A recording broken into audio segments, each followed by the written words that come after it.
I'm so very happy to share this space with such beautiful minds. I'm a self made woman, and you have heard me right. I'm a self made woman. I hail from a very conservative, patriarchal family of Punjab, where women are not encouraged for work and higher education. In fact, I'm the first ever woman in the history of my entire family who chose to be a self made woman.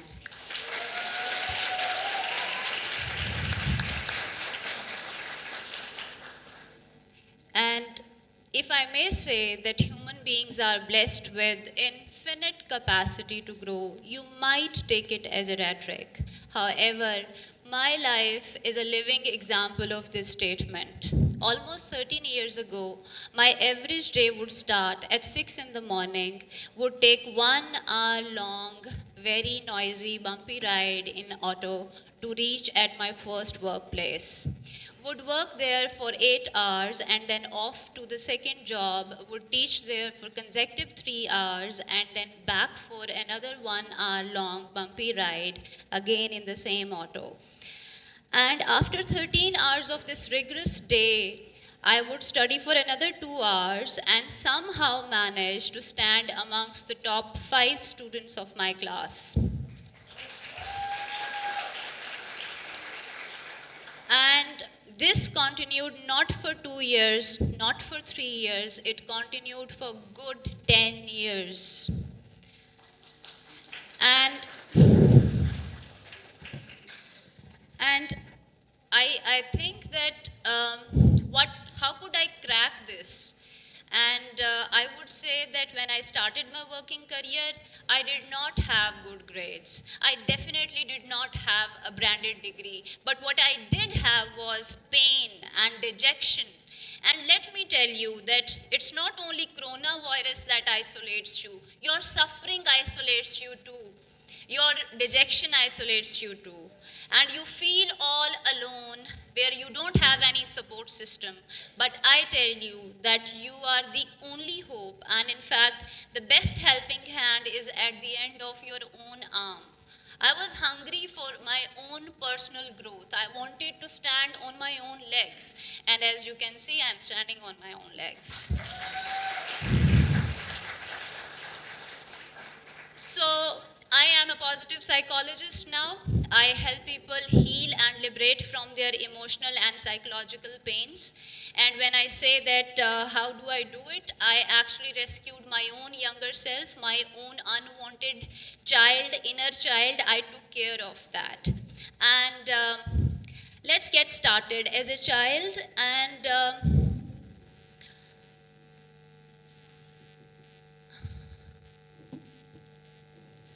as a child and as a grown up for a long time, I wanted to change the way people behave around me. How many of you think that you also feel the same? Please raise your hands. Okay, I had this long list of expected behaviors that I wanted my parents to be more affectionate, I wanted my brothers to be more considerate, and this was constantly breeding a sense of disappointment and stress in my life. It took me almost a lifetime to understand that you cannot change others but yourself.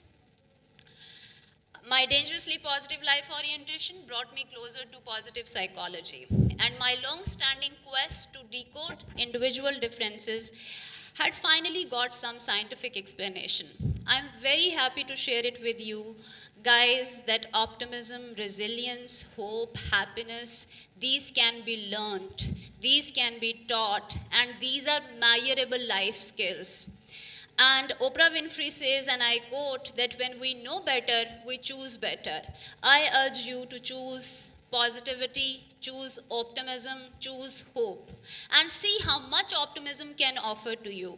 Leading research in the field of optimism indicates that people with positive life orientation tend to live longer, heal faster, achieve greater academic grades. They are happier people. They enjoy better day to day positive moods. They are more resilient. They are more, their ability to deal with stress and depression is more effective. And the list continues. It sounds very interesting, but it takes more than just a motivational talk to be an optimistic person. So I have a question for you. How many of you think that optimism means being happy? Please raise your hands. Okay, there are very few. Okay, and how many of you think that optimism means being a positive person? Okay, it's neither actually, it's a trick question. Optimism means that your ability to explain the crisis that you handle. You see that when things go very well, grades are coming really high, I am healthy, things are working, it's easy to be an optimistic person. But it takes really, really very difficult, tough courage when things do not go well. All right, so our question is that how can we be optimistic in this world of perfect, in fact, world full of unrealistic expectation, constantly demanding overachievement? How can we optimistic here? I always wonder, and this is somehow a little bit philosophical, please bear with it. I always wonder that being human beings often take death as a natural course of action. Do you agree? And we don't judge people that, oh, he's dead. Right? Why can't we take suffering as a universal reality, as a common course of action, not an individual curse? You see? And when I asked you that, yes, suffering is a universal reality, you need to understand that our concept of suffering is under the shadow of shame. We feel ashamed when we lose any person, place, or thing. Don't you agree? So, my clients often say that, why it happened to me? Why me? Where did I go wrong? What did I do wrong? You see, we have been listening and we have been seeing our very near and dear ones grappling with tragedy, loss, crisis, divorce, but somehow we don't expect suffering for ourselves. Do you agree? And what happens as a consequence that we stay in a long state of shock when a crisis hit us. On the other hand, we should think about things that how can we overcome this crisis? Yes, it has happened. Yes, I face it. I accept it. It happened to me. But how can I overcome this crisis? So I would say that my slides are slightly behind.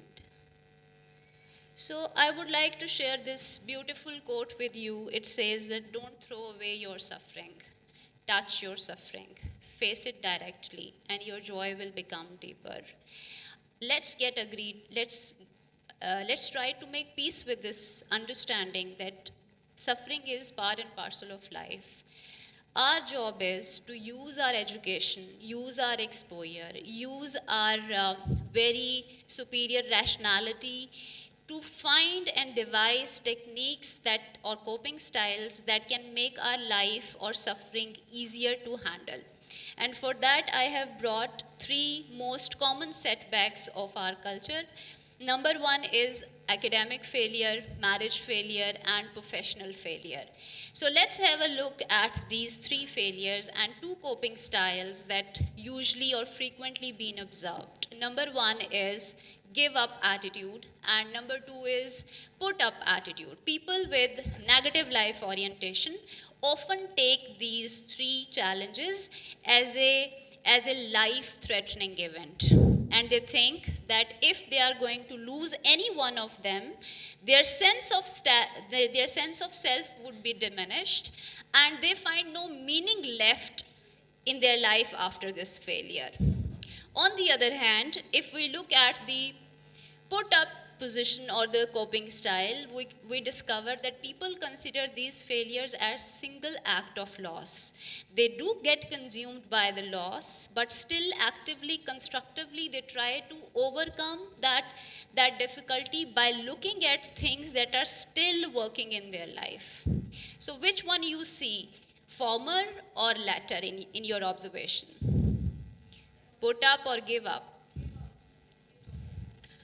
Okay. Martin Seligman is called as the father of positive psychology, and he says that people become hopeless when they find themselves helpless, having no control in the external reality. And now our question is that how can we inculcate hope and optimism among people? There is wealth of information in the field of optimism and positive psychology which gives you tried and tested tools that you can try, but I have brought only 3 techniques that you can apply on your any stress, depression, or even bereavement, loss, trauma that can help you. Okay, number 1 is big picture view. So as I said that we need to reorient our understanding of suffering, I would say that you imagine your learning, your wound, your depression, your crisis as a learning box. Let's say this is my crisis, and every time this crisis comes to me, it makes me shrink, and I keep becoming smaller and smaller. And the moment stress hits me, I feel like my ability to see possibility gets shrunk. I cannot see any hope around me. Do you agree or you don't? All right, so my intention to share it with you is that you can see this particular picture. It says that you are only there are assumptions, there is a gap between facts and assumption. So every time depression or a crisis hits you, you need to see the big picture view and see what this challenge, this depression has to teach to me. What is the learning in it? What is there, what is new in there that I can improve and expand as a person? So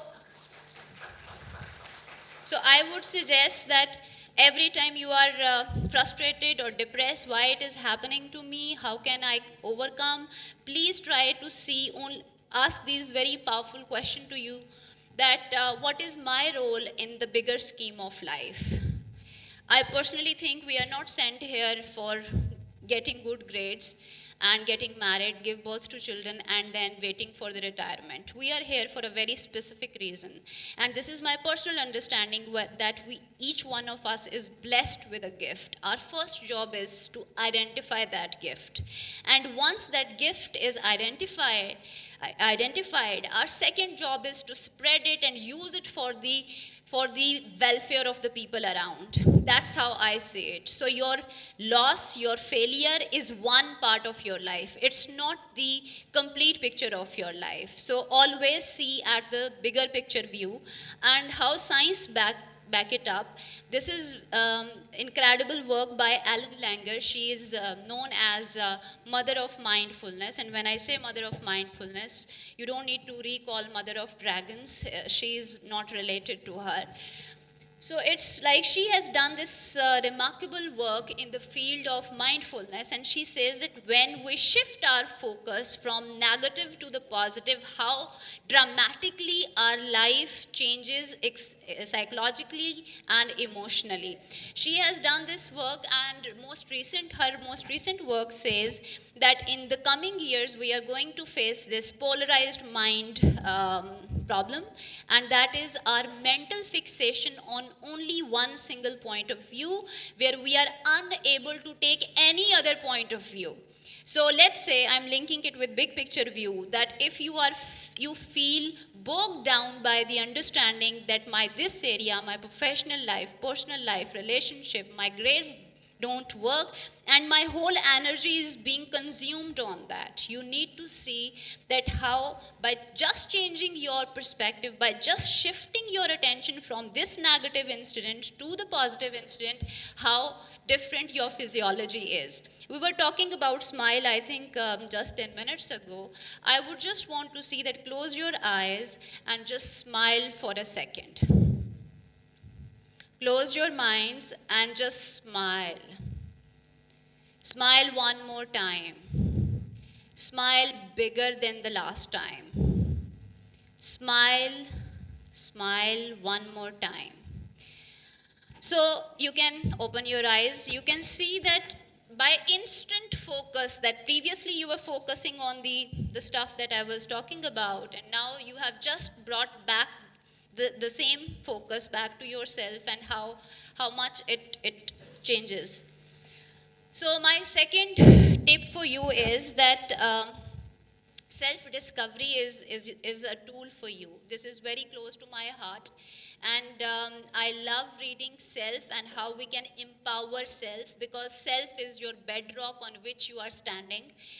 The first job that you have to do is take care of the self. And when I say self, I'm not talking about your grades, I'm not talking about your family background, I'm not talking about your professional designation, I'm talking about things that you hide.